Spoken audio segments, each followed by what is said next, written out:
Welcome to Tech Intersect. I'm your host, Tanya Evans, and my life and work exist at the heart of law, business, and technology. Yeah, I've earned a few fancy titles and degrees over the years, but the bottom line is I'm a writer, speaker, teacher, and lifelong learner, and I'm really excited that you've joined me on this journey. So what is Tech Intersect? Well, it's authentic, empowering conversations with really interesting guests who demystify complex topics to prepare you for the future. Because your future is now. And it exists where law, business, and tech intersect. Get ready to listen, learn, and leverage. Let's get started. In this episode, I welcome technology and lifestyle expert Stephanie Humphrey to the show. She's a former engineer turned media personality, a technology contributor for ABC News, and you may have seen her regular segments on the nationally syndicated daytime show Strahan Sarah and Kiki.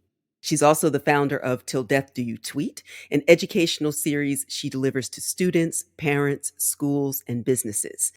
Stephanie has a long and impressive history in technology and media, but she is most passionate about helping people, especially children, to become better digital citizens. We cover exactly what that means and how best to utilize technology responsibly and safely. This is particularly important because although we recorded this episode a few weeks back, we are now living in the age of COVID-19, the novel coronavirus. Many of us are working from home, sheltering in place. This is an anxious and uncertain time, and everyone is using online capabilities and other technology to connect remotely, given that so many people are involved, and necessarily so, in physical distancing. Many people were talking about it as social distancing, but I'm going to refer to it as physical distancing. Now more than ever, we need to be social in virtual communities, but we also want to do so safely and responsibly. And Stephanie will help us in this particular episode. So now it's time to listen, learn, and leverage. Let's get started. I am so happy to welcome technology and lifestyle expert Stephanie Humphrey, aka Tech Life Steph, to Tech Intersect to talk about what it means to be a good digital citizen on social media and the internet in this increasingly challenging technological age. And I'm especially excited to have Stephanie on Tech Intersect because she's a friend, a speaker circuit colleague, and from my hometown, Philadelphia, which makes both of us Philly Johns. If you don't know what that means, please ask Google because we don't have time to explain right now, but I digress. Stephanie, welcome. Thank you so much for having me. I hate to have to throw any salt on that wonderful, wonderful intro. Oh, no. However, I Oh, am no. originally from Pittsburgh. I've lived in Okay. Okay. Philadelphia for years, though, so I am an honorary John at this point. But I got a rep for my hometown too, and I am originally from Pittsburgh. No worries. We have Pittsburgh love. We got Pennsylvania love. That's Let's do right. that. That's right. Commonwealth love. PA love, Excellent. Excellent. and I am a So John. you are an official John. So there's that. There's that. Before we get into some of the really incredible things you are doing, particularly with your programming around Till Death Do You Tweet, Mhm. I want to share with the listeners the path that you took from tech to media and all of those things that led you to this point, because I love origin stories. You have a really interesting one, and it's not a linear path. But what I love about this is that each step that you've taken really makes sense given what you're doing now. So please share that with the It, listeners. so true. It's definitely not a straight line. My background is in engineering. I have an Mm, undergraduate degree in electrical engineering and a master's degree in telecommunications and networking engineering. And I worked as an engineer for 13 years for Lockheed Martin. So sat in the cubicle with the right. security clearances and all that good stuff, and just was not at all fulfilled there. Felt like there was something else out there I could be doing, and went through a variety of different things looking for what might end up being my exit strategy. So, fitness was sort of the thing at first, and I was gonna train and open up a Mhm. gym and franchise and be the Black Lucille Roberts. That was the Yes. goal at the time, and I was teaching kickboxing in a couple spaces in the city, and working towards my personal training certification. And while I was doing that, I actually got the opportunity to be in a fashion show. And Mm. it was a woman that I worked out with, a woman I went to the gym with asked me to be in her fashion show, and she's like, "Oh, we'll put you in something cute, show off your little stomach and da da da da da." And I got a discount. It was at a dress barn, a retail women's retail clothing store, and she was going to Yes. give me a discount on whatever I bought that night too. So that was what really kind of solidified it for me. So I was like, shoot, I get to come and walk and shop too. So let's do this. And it Right. literally was just a favor for a friend. And as it happens, because the universe always knows better, there was a woman there that had a modeling agency. Well, it was like modeling Mm. school slash agency. And she and I got to chatting afterwards, and, oh, do you model professionally? You were great, blah, blah, blah. I'm like, are you kidding me? I'm not a size zero. I'm not 6 foot tall. I'm not all those things you associate with modeling. And I'm like, no, I'm an engineer. I'm just doing this for my friend. And you should think about it. You were really great, blah, blah, blah. And she may have only just been trying to sell me runway classes, but the Right.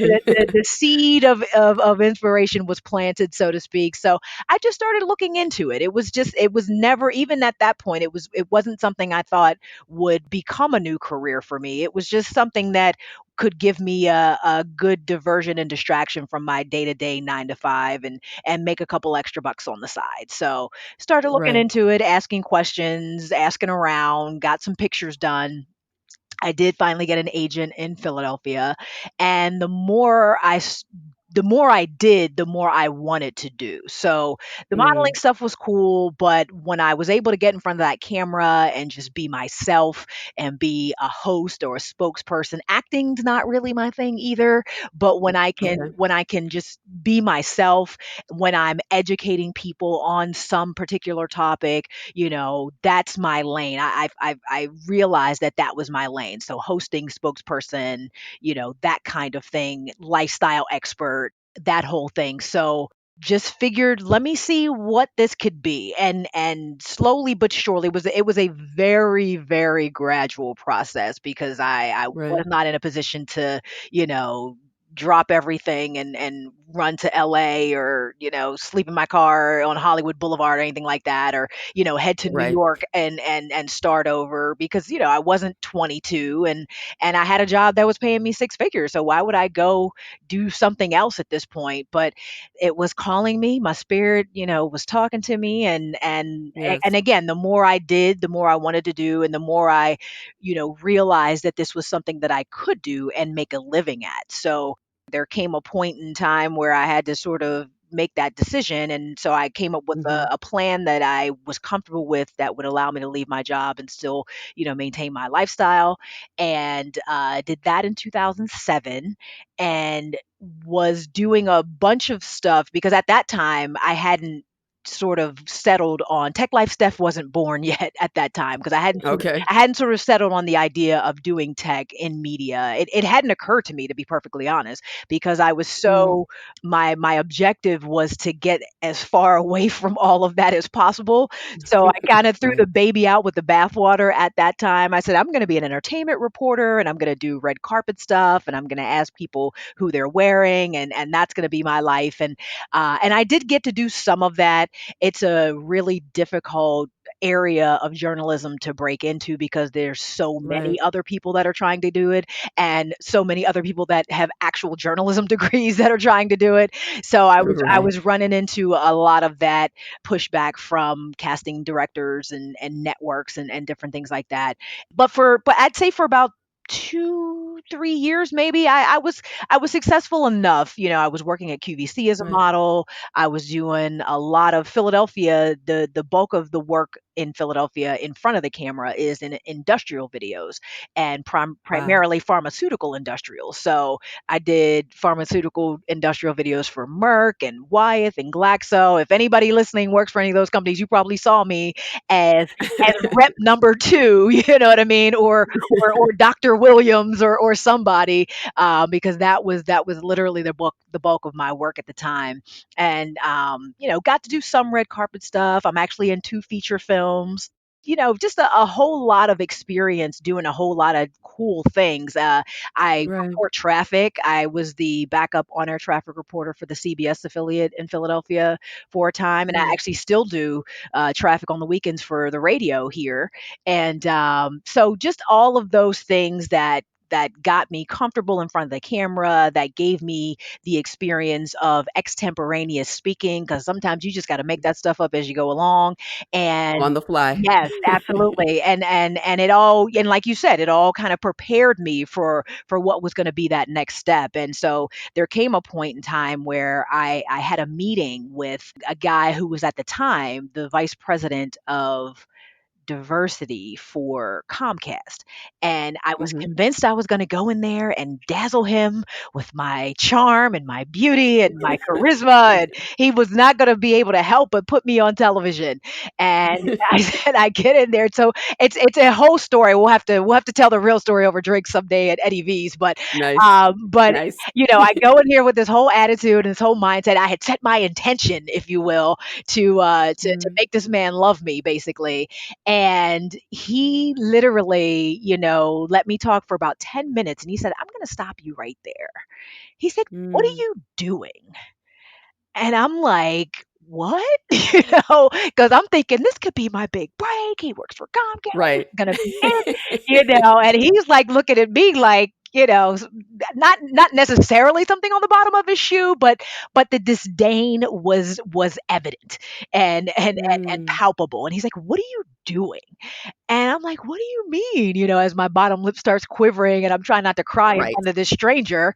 He said, "You walked in here and, you mentioned you were an engineer in passing and you haven't talked about it since." He said, "What are you Mm. doing?" And I'm like, "I still don't understand what you mean." And he said, "I know thousands of pretty girls who wanna be on a red carpet." He said, "I don't know anyone that could do what you could be doing." He said, "So Mm. I'm gonna ask you again, what are you doing?" And literally in that moment, I hate the term light bulb moment. I am a person. Right. I'm a person of faith, so I say God gave it to me in that moment. In that moment, I Yes. literally said out loud, "I could be a tech life expert." And and that was it. Tech Life Steph was born that day in his office, after he had broke me all the way down. And and then God gave me the vision, and I said, I have all of this newfound media training and experience, years now in front of the camera doing Right. different things, and I got two engineering degrees. So let's put those things to work. Let's not throw the baby out with the bathwater, because I love technology. I was born an engineer, and I was born a teacher. So let's figure out Right. how we can put those two things together now, my old love and my new love together, and make it work, make a brand out of it. That is tremendous, and I believe there's certainly no accidents at all. I also know that God uses people, Mhm. and we don't even know if he actually exists, because sometimes you have those moments and it's really an angel passing through to remind you what somewhere deep inside you actually already know. Yep. And to have that moment, I mean, we just had a shout moment. I want to like pass the plate. I don't know how this is going to happen. But it means a lot. And also, it means a lot to my listeners, because a common theme across a lot of these fantastic interviews, this amazing path that gets you to this moment in time. And it also reminds people that there's no wasted effort. That's right. And as long as you're still breathing, you're still moving, and you can collect all of the wisdom in the past and have the opportunity to course correct. And when you were course correcting, it was, I can imagine, I'm thinking of the timing of all of it and the .com boom, and a lot of energy around the build of Web 2.0 as Right. well. But if you're now I don't want to use the word just, a technologist who does not also appreciate business, marketing, media is lost. And if you can find that sweet spot between the two, then I think that's when people really can go on with entrepreneurial endeavors and all the other things. That's right. But it also leads me to what you're doing now in terms of uh, we hear a lot of the successes, but there are a lot of dangers on the internet Oh, and particularly with social media, right? child. So we've created this digital footprint on the internet, and it makes it difficult or impossible to erase. And given that one's digital footprint conveys information to people that you may not intend to see it, Mhm. talk to us what you've learned now, some of those cautionary tales about the dangers, and then we'll get to some strategies that children and parents can use. But what are we facing now in 2020 and beyond? Well, I mean, I think right now the most pressing thing is cancel culture. It's like Mm, one tweet and, look at Kevin Hart. I mean, he's sort of made a bit of a right, comeback with his Netflix special, but right, I think that was only because, he got in that accident and he was able to garner some sympathy from people.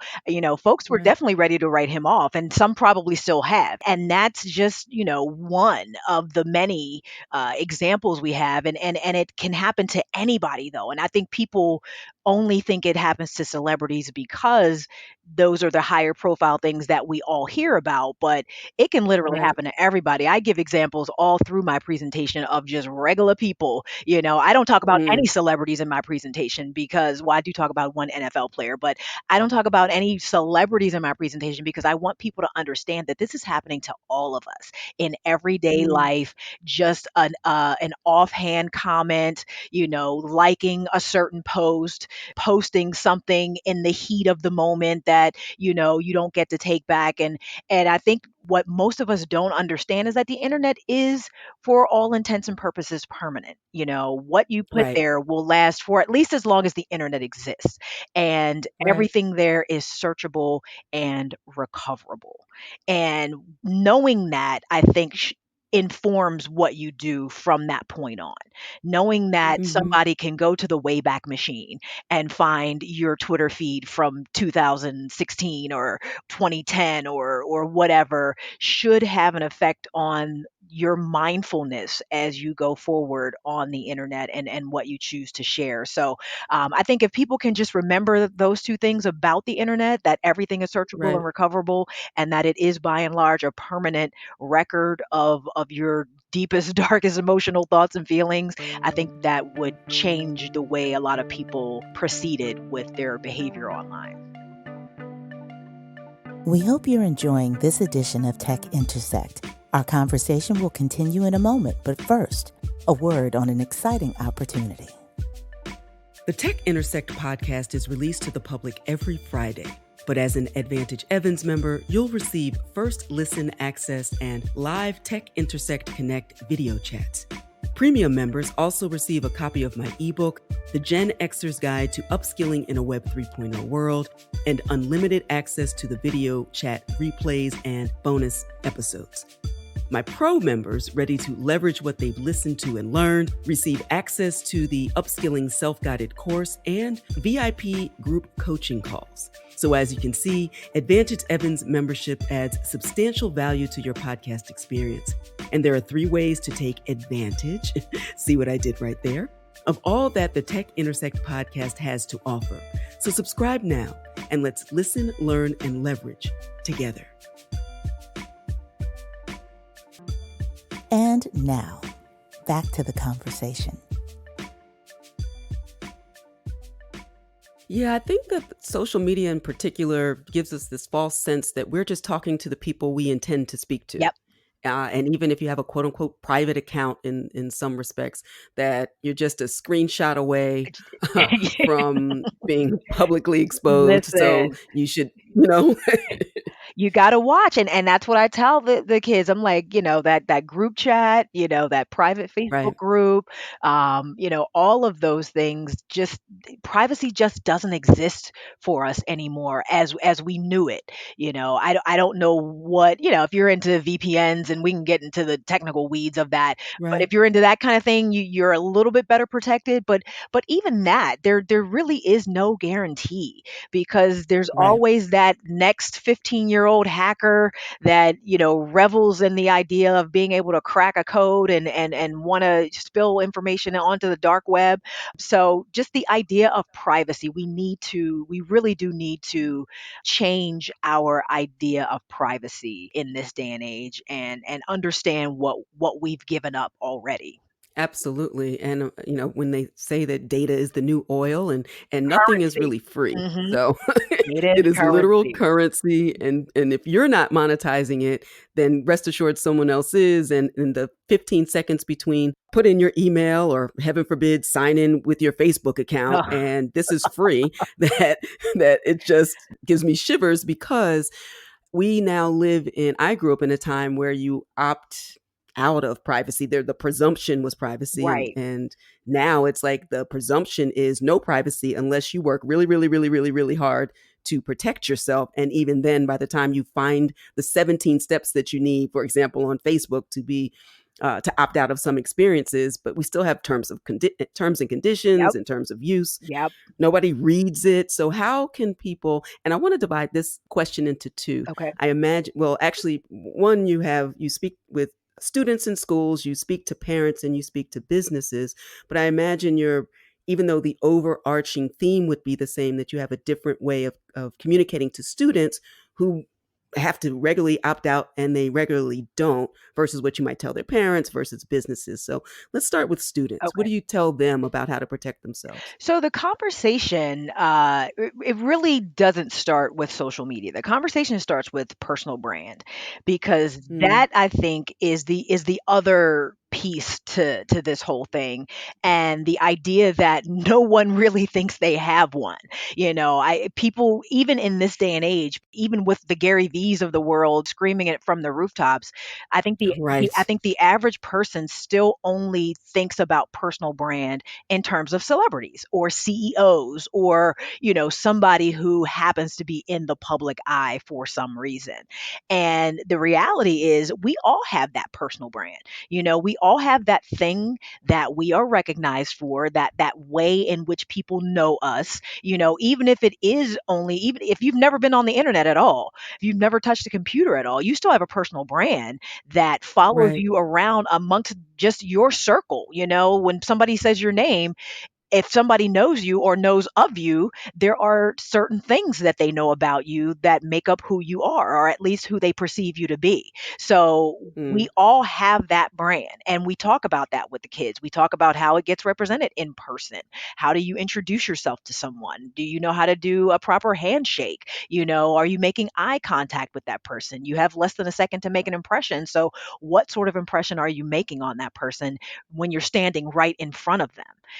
Two, right. your personal brand gets represented in writing. When you're sending emails to people, when you're turning in your homework, is it legible? Is it spelled correctly? Is it grammatically correct? Are all of those things in place so that when you're not standing directly in front of that person, your personal brand is still being represented in a proper way? It's Mm, represented by other people. So, fair or not, what other people think about you can start to become your personal brand. If all of your teachers think you're the class clown, guess what? You're the class clown, even if you only told that one joke that one time, and disrupted the class 2 years ago, that stuck in your teacher's head. They spoke to your other teacher who spoke to your other teacher. So now your personal brand is being propagated in places where you don't even live. So you have to think about all of those things. But we talk about social media in particular and digital footprint in particular, because that is the quickest and most effective way to grow and develop your personal brand, while simultaneously being the quickest and most effective way to destroy it in just one fell swoop, in one tweet, in one post. So that's the connection that I make with the students that gives them that sense of ownership in the process, that puts the onus back on them to do whatever you want. I'm not telling you what to do. I'm not telling you not to be on social media. It can be a very powerful tool if you use it correctly, but this is what can happen if you're not thinking about your personal brand when you're posting, and this is what can happen if you are. So you just put it out there. You give them the choice and the options, and you give them the real world examples of both of those things, the good and the bad, and you let them make the decision. And by and large, it does usually end up being a once they know better, they do better sort of proposition. Right, absolutely. And I remember I did watch some of your videos to just get a flavor for Till Death Do You Tweet. And one of the takeaways that I was left with is that you don't approach it by saying social media is bad, don't ever use it, right? That just say no approach just isn't going to Absolutely work not. in this I would context. never tell Right, anybody to do that. I love social media. right. I ain't never getting off Instagram until there's a new No, that's right. Instagram. And there's a lot of good that can be done with social media. There's a lot of money to be made on social media. Right, There's a lot of very positive things that can happen using those platforms. So I would never tell anybody not to do it, but you have to be mindful in what you do, and you have to be thinking about what the things you post are going to say about your personal brand now and 10 years from now. Even as a 13-year-old, you have to have that level of mindfulness, because you right. know people that are 23 now have things that are coming back to bite them in the butt that they posted when they were 13. Absolutely. Thank goodness that social media did not Girl, exist back in the listen, day. we would be in trouble. We would No be in doubt, no doubt. trouble. So, what do you tell parents? So, you set the stage in schools. What advice do you give to parents to not well, certainly to support their children, but I suppose that they should take some advice as well in terms of how they are interacting, because that it can ultimately be reflective of or impact their children. I can imagine as well. Well, that's the thing. You got to model the behavior that you want to see in your kids. That's number one. Number two, you are going to have to get at least familiar with what your kids are doing online. I think that's the biggest problem that I see with the parents, is that, a lot Mm, of them are just like, I'm not tech savvy. I don't understand any of this. I just give them the phone and I just wash my hands of the whole thing. You can't do that, and right, and it's not even about being intimately familiar with the technology. It's about having that conversation, and just helping your kid understand that, the same way they need to be a decent person in real life, they need to be a decent person online too.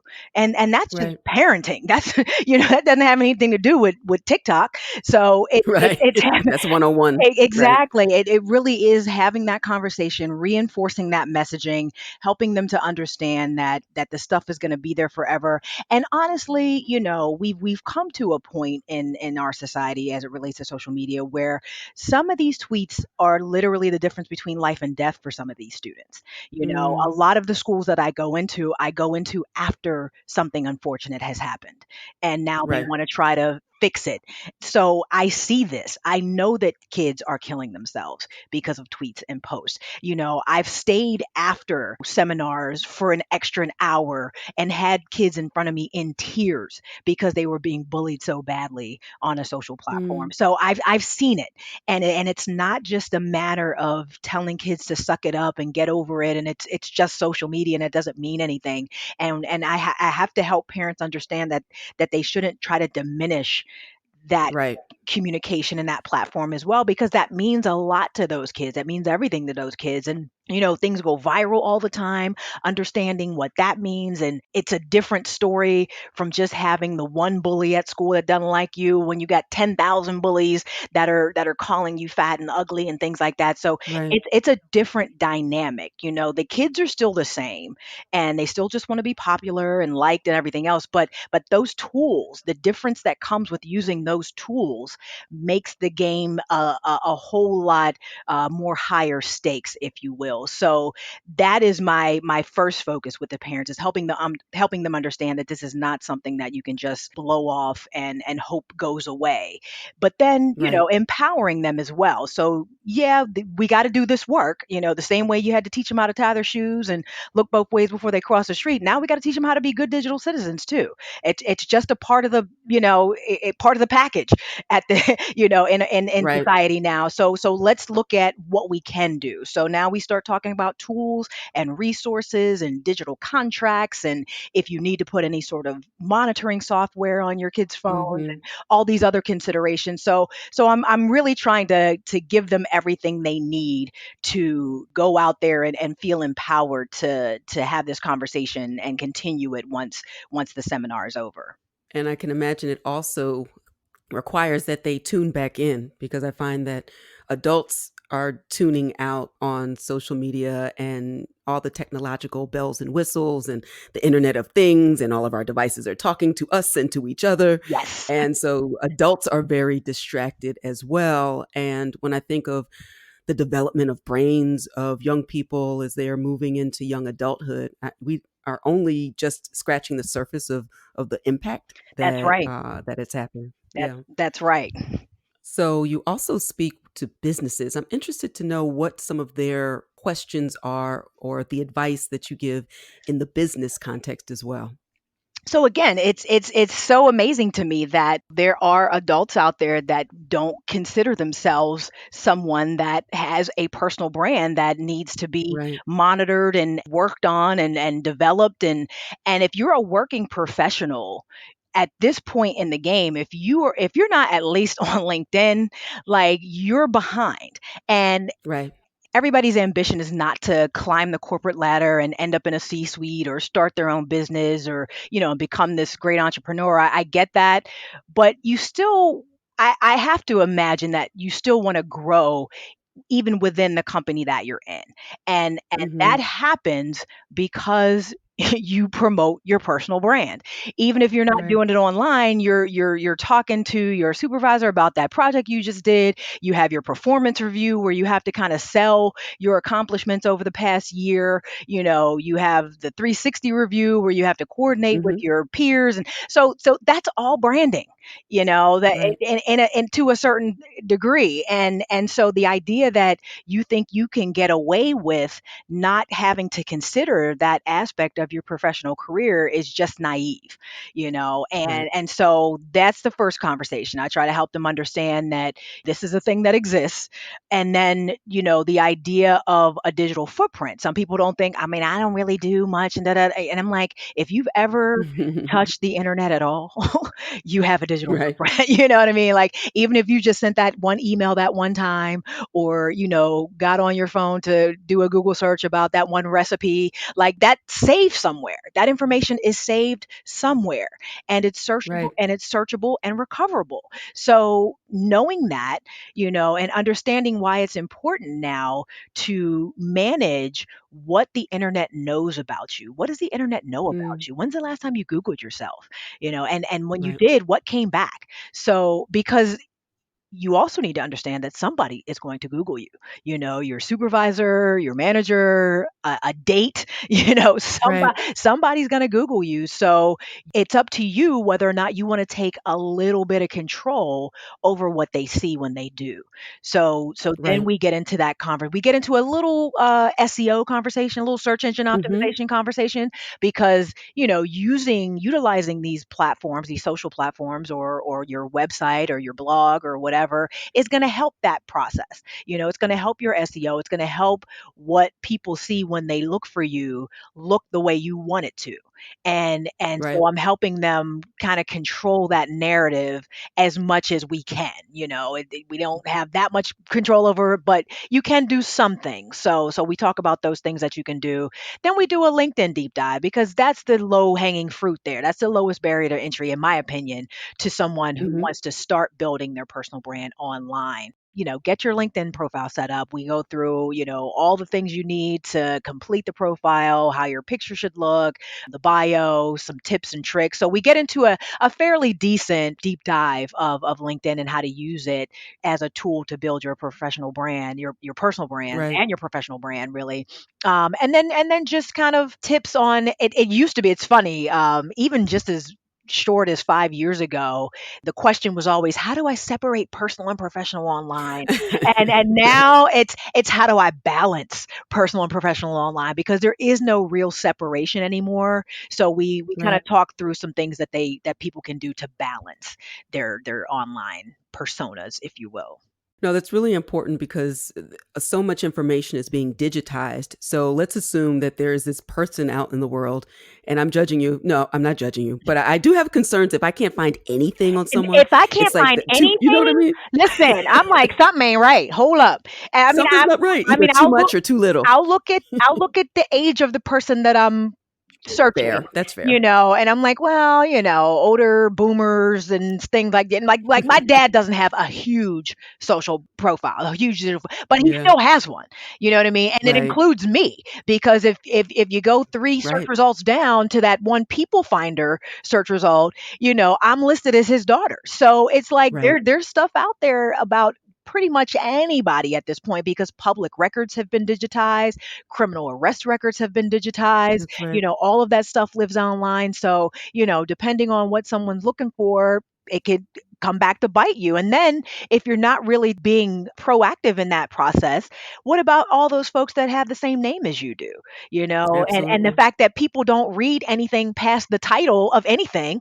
So if the John Smith that's a porn star pops up Right. first, or the John Smith that is on a sex offender registry pops up first, Right. someone may just assume that that's who you are, and keep it moving, and that's a lost opportunity. So, we want to help people understand that in this day and age, there's really no excuse for not trying to establish at least some level of digital footprint for your own Right. benefit, and you're really really hurting yourself professionally if you don't.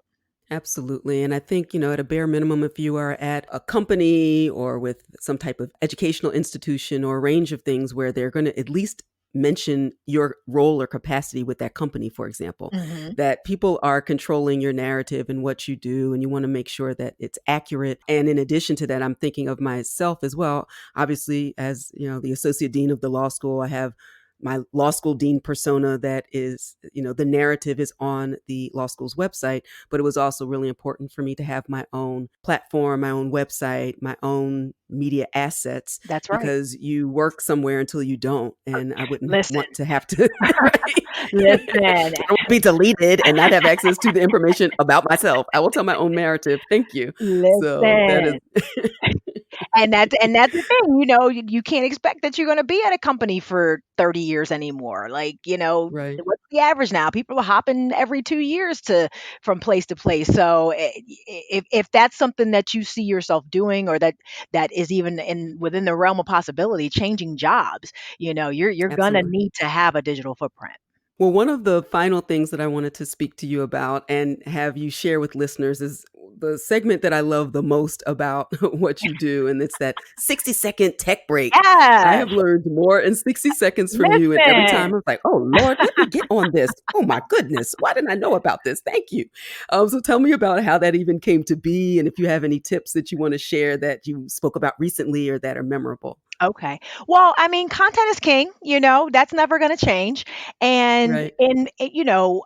most of my content is curated content that I push out every week. I mean, I'm pushing out tech content pretty much 5 days a week, Monday through Friday. I schedule it the night before, and, I read the articles, and then I push out content with That my own, part. yeah, Right. exactly, with You my read them. own, Okay. with my own thoughts attached to them to try to Right. spark some engagement, start a conversation around it. But I still want to create content as well. I think it's important if you're going to be branding yourself as this expert that you actually produce content as well. So video is where we're going, and I wanted to be able, Right. and I wanted to be able to do something that would, because the thing is, like, there's still a lot of people out here, 99% of people that will tell you that they are very intimidated by technology.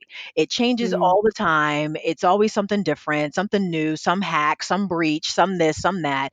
And those are the people that I speak to. I am not that tech expert that wants to talk about the latest startups Series A round of funding. I mean, I may pay a little right. bit of attention to that on my own for just personal interest, but that is not the messaging that I'm pushing out to the masses, because no one else really cares that much about that besides the people that are in that space. So I'm that person that is all about relevant, actionable information. If it relevant, that was like my motto all last year. It needs to be relevant and actionable.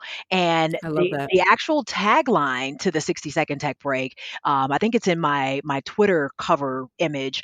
Watch, Hmm. learn, do. So you Mm. sit for a minute, watch this video, learn a little something, and then just go do that thing. Change that privacy setting, flip that switch, toggle that button. You know what I mean? Download that thing. I have literally gone through great pains to make it as simple as humanly possible, Right. for people to be able to get this little nugget and have it actually change their lives in a really, really measurable and actionable way. So I can think of two in particular that were like, "Oh my god."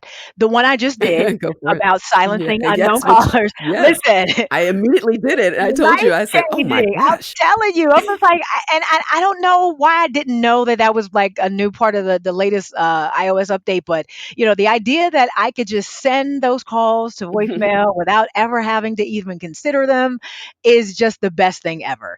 Right. And I can remember one of my very first 60-second tech breaks was around turning off the autoplay on Facebook videos, because it was Mm, very, very traumatic to me to have to scroll through my feed and a fight video automatically starts playing, or right. some racist screaming at some woman, or somebody getting shot, or a man beating a woman. Like, literally, these videos would just start and I would be like, oh my god, I don't want to see that. And I'm Right. trying to press the button and stop it from playing, and just that assault on my psyche was Right. disturbing to me. So, when I figured out how to, like you said, dig through the 12 layers that Facebook tries to implement to get you not to do that, I said, I know somebody else is going to want to do this, because nobody wants to Right. see that stuff, just automatically in their face without warning. And that made such a difference in my overall enjoyment of that platform. I think Hmm. probably in my mental health, and I'm sure it made a difference for some other folks as well. So it's usually those really, really simple ones that you're just like, oh man, I've been looking for a way to do that for so long, and now you've just lightened your technical burden by that much.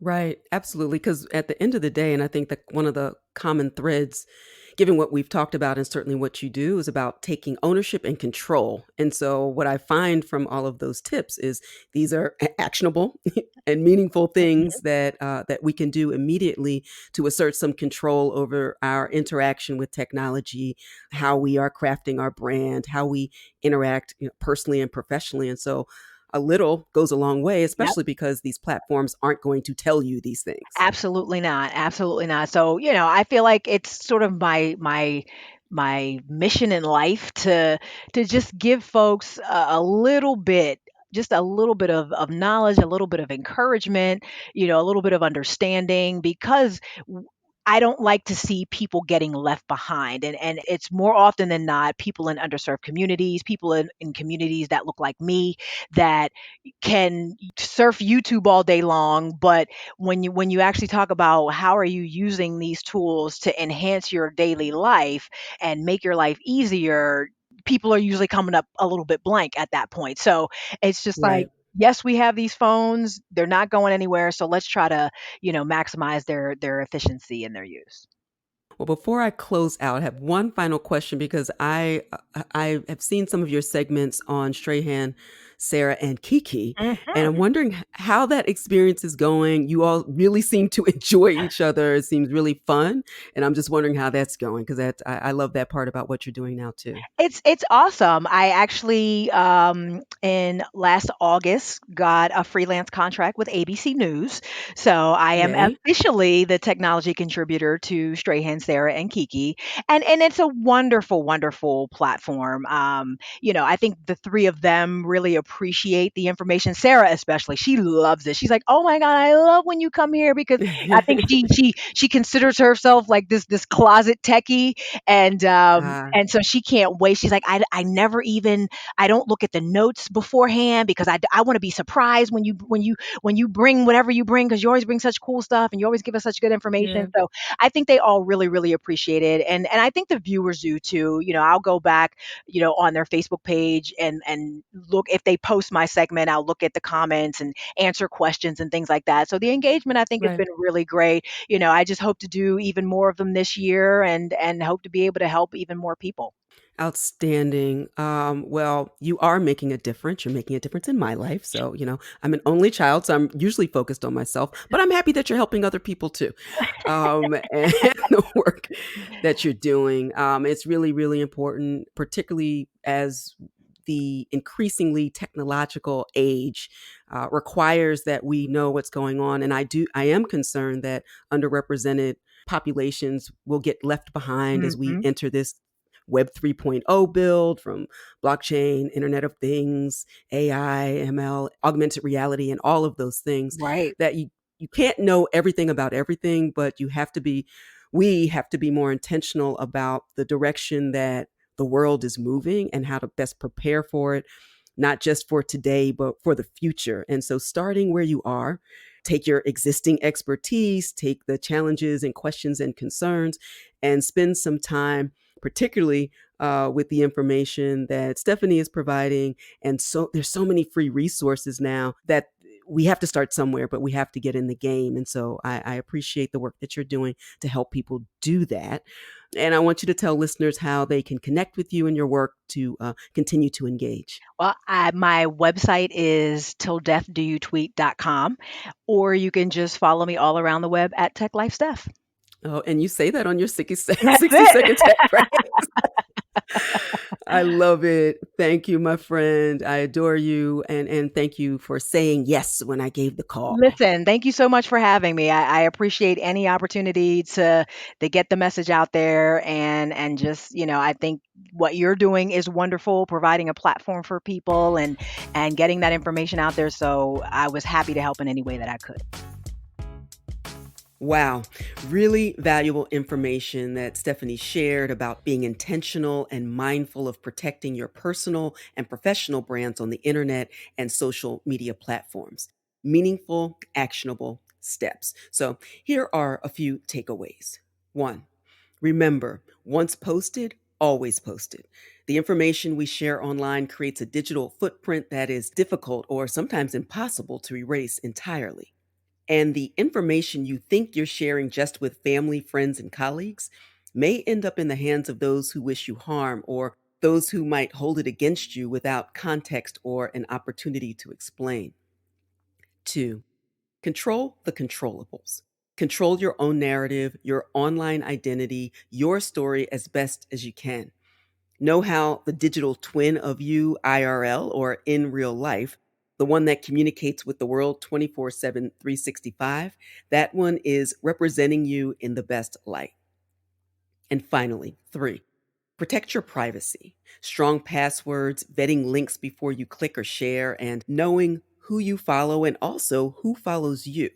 These simple steps go a long way in keeping you safer out here in these digital streets.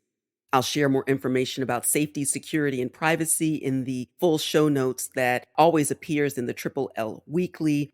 And maybe we'll get Stephanie to do an upcoming AMA for Advantage Evans members. If you want to join, please use the link in the summary for a Plus membership. That gives you early access to episodes, a free copy of the Triple L Weekly with the full show notes, media, links, and more. And by the way, Triple L stands for Listen, Learn, and Leverage. And also enjoy your first month free. It's just $1.99 thereafter, but I want you to jump in, enjoy 1 month free, kick all the tires, the bells, the whistles, and then I hope that you'll stay.